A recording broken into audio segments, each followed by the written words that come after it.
It is true, I'm afraid, guys.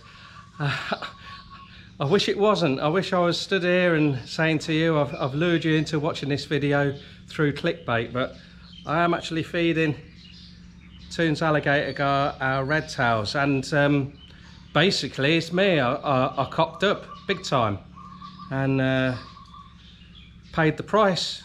So I'm not going to be in tears. The fish, aren't they? But I do love them dearly. They're so cute, or they were. We will be getting some more, but I'll tell you what happened in a minute. But let's throw a few of these in and watch these dino fish devour them, eh? They had a few the other day. There's one down here. Oh, they're both just down here. Hopefully they'll take them. Maybe not, because I did a water change this morning. But we'll see, eh? Here we go then. Yeah, he's still peckish. One for you, mate. Yep. He's finished his, or she.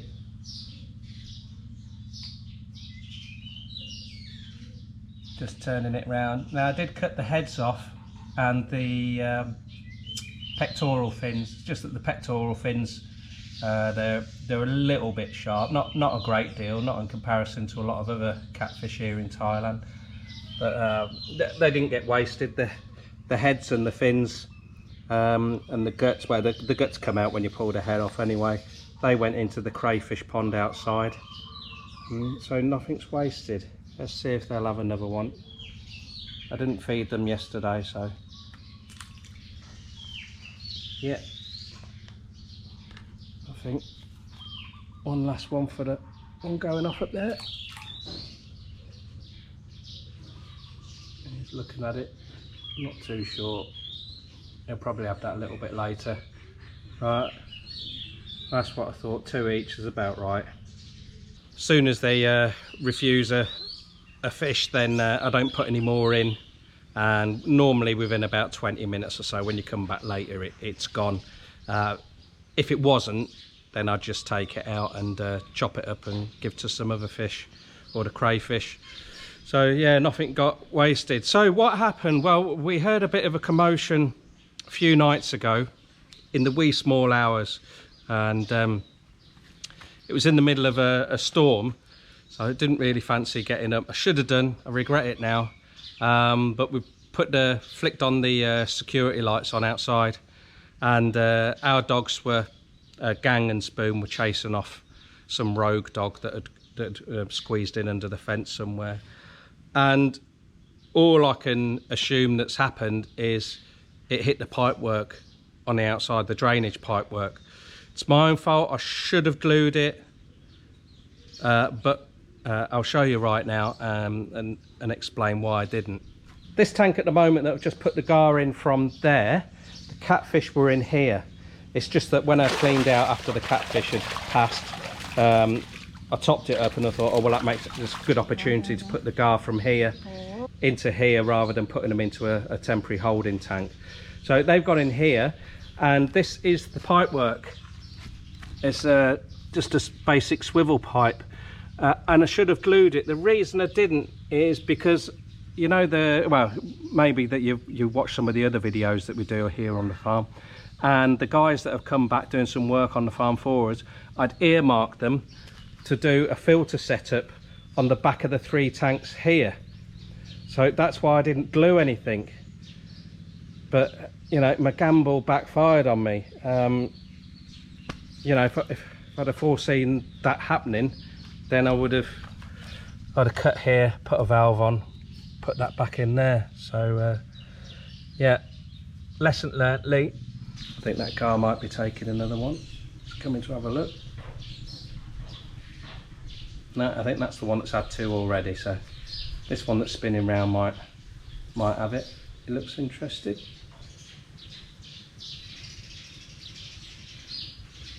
Yeah, he's going to have it, I think.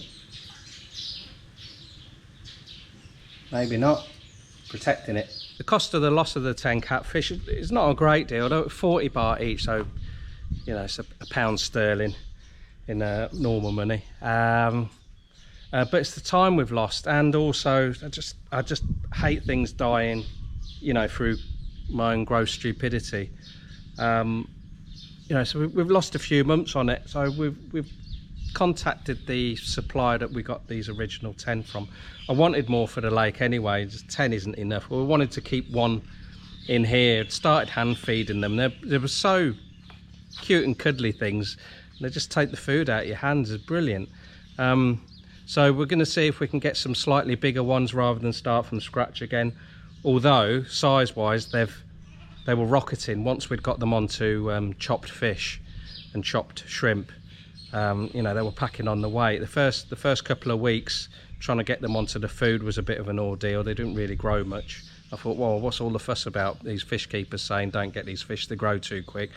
And yeah, once they zoned in on the delights of sushi, that was it. They were just growing crazy fast. So yeah, it's a real shame, but we'll go again. And I'm to be inclined that I'll probably put 5 in the tank here. If we can get some ones around a kg or so, I'll just put 1 in here, and put the rest straight into the lake. Everything grows quicker in the lake anyway. We haven't come across anything that we've kept out of the lake that grows quicker. You know, even our giant snakehead, they seem to be a longer fish than the ones in captivity. The ones in the tank further behind, they're fatter, but it's not as long as the ones in the lake. The gar themselves, no dramas at all. So easy to keep. They're lightning fast. Normally, as soon as you throw the food in, they're on it straight away. We do give them a mixture of dead fish and live fish. There are shrimp in here as well, but they tend not to mop them up. I think they're too small for them to bother about. And when I drained this tank down this morning, there was still a gourami in there and a few little glass fish in there. So they don't mop up everything straight away. Is he going to take it? No, he can't fit that in. Right, I'm going to take that out. With a net, I don't put my hands in here anymore. Not a chance. Size wise, I haven't measured them, but I'd guesstimate now that they're 2 foot. I would say they're about about a 3 pound fish now, maybe 4 pound fish. It's hard to tell, but yeah, they're growing. They're a nice solid fish. I thought they'd be like long pencils with teeth, but no, they're quite stocky, certainly when they're on the feed. Mooney and Minnie, that's the names that Toon's given them. They're still destined for the lake later on, but I'd like to put them in when they're about 10 pound size, something like that. I don't want to put them in too small. You don't want to bloody catch them when they're really small. You know, if they get hooked and they're deeply hooked, you know, small fish you could kill the fish. So, and they do bolt the food down from what I've seen. I was under the impression that they take the time. I suppose if they've got a big fish that they've caught themselves, you know, they're going to turn it around. But certainly when I've been giving them striped catfish steaks and tilapia steaks, fillets, all that sort of thing, yeah, they're posh. Yeah, it's straight down the hatch. So yeah, just to safeguard them, because I don't want any more than 2 in the lake. I think that's, honestly, I'm not a fan of them. I like them in the tank. I think they're fascinating to look at and watch, certainly when they're feeding. But no, I was never really into pike fishing, and these are just like a monster-sized pike in my opinion. You know, I'm more into my snakeheads and catfish, that sort of thing. You know, my 2 main loves fish-wise that are predators: giant snakehead and chow pry catfish. They're my favourites. So I've been speaking to a chap called Mike, who is at the helm at Green Valley Resort, or Terrace, Green Valley Terrace Resort, and he's been giving me a few pointers about the chow pryor and what to look out for, what to be aware of.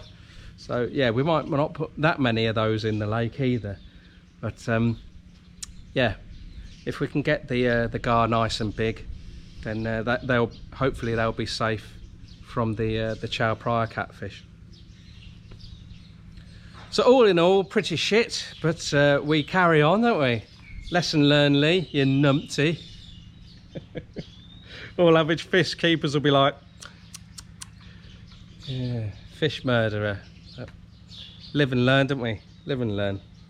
Not too sure what I've got planned with the empty tank now. That might go over to crayfish, but it will depend on the fish supply. We're just waiting for a reply from them and see if we can get some fish from them.